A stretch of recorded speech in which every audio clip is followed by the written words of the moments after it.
మార్చబడాలి అంటే అది నీ చేతిలోనే దేవుడు చేశాడు. దేవుడు చేయలేడు, ఇంకా దేవుడు చేయాల్సింది మనకు చెయ్యలేనిది ఆయన చేసేసాడు. మనకు అసాధ్యమైంది ఆయన చేసేసాడు. ఒక మానవుడిగా మనం చేయలేనిది దేవుడు దిగొచ్చి మన స్థానంలో అన్ని చేసేసాడు. ఇప్పుడు మానవుడిగా నీవు నేను చేయాల్సింది మన చేతుల్లోనే ఉన్నది. హల్లెలూయా.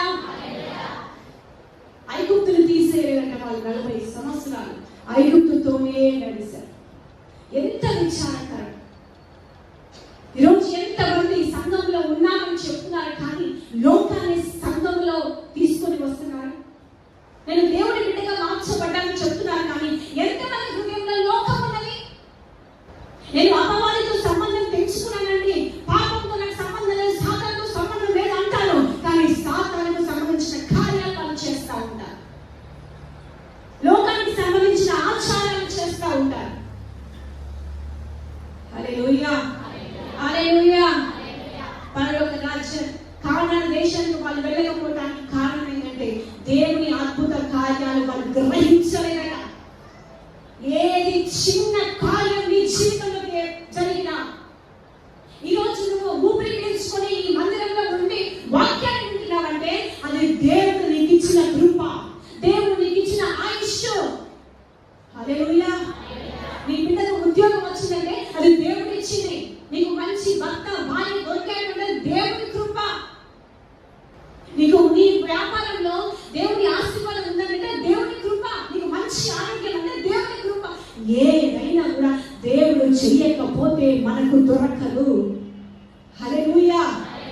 చాలా మంది అనుకుంటారు, నేను చదివింది PhD కాబట్టి, నేను చదివింది డబుల్ PhD కాబట్టి, నాకున్న టాలెంట్స్ కి, నాకున్న స్కిల్స్ కి, నాకున్న స్టడీ లెవెల్ కి నాకు ఉద్యోగం వచ్చింది. దాంట్లో దేవుని ఏముంది? నాకు డబ్బు ఉంది, సో నేను మంచి ఇల్లు కట్టుకున్నాను, దాంట్లో దేవుడు చేస్తూనే ఉంది. ఇలాగే జనాలు అనుకుంటున్నారా లేదా? మీకు మంచి మార్క్స్ వచ్చాయి కాబట్టి మంచి కాలేజ్ సీట్ వచ్చింది, దాంట్లో దేవుడు ఏముంది? అవునా కదా? అంటే వాళ్ళకున్న బలాన్ని బట్టి, వాళ్ళకున్న శక్తిని బట్టి, వాళ్ళకున్న సౌకర్యాలు బట్టి, వాళ్ళకున్న పేరు ప్రఖ్యాతిని బట్టి వాళ్ళు దీవించబడుతున్నారు అని అనుకుంటున్నారు. కానీ ప్రతి దేవుని వలన, యేసయ్య వలన వచ్చిన విషయం ఎంతమంది గ్రహించగలుగుతున్నారు ఈరోజు? హల్లెలూయా.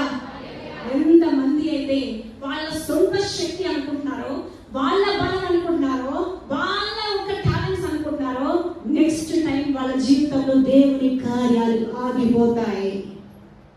దేవుడు చేయనిగా, దేవుడు చేయను. అప్పుడు ఆలోచిస్తావు, అరే ఏమైంది, ఏదో జరుగుతుంది, ఇంతవరకు అన్ని బాగున్నాయే, ఇప్పుడు బాగాలేదు, ఏమైంది అని అప్పుడు ఆలోచన చేస్తావు. ఒకవేళ నీ మనోనేత్రాలు తెరవమని నువ్వు దేవుని సన్నిధిలో అడిగితే నువ్వు ధన్యుడవే, ధన్యురాలవే. అప్పుడు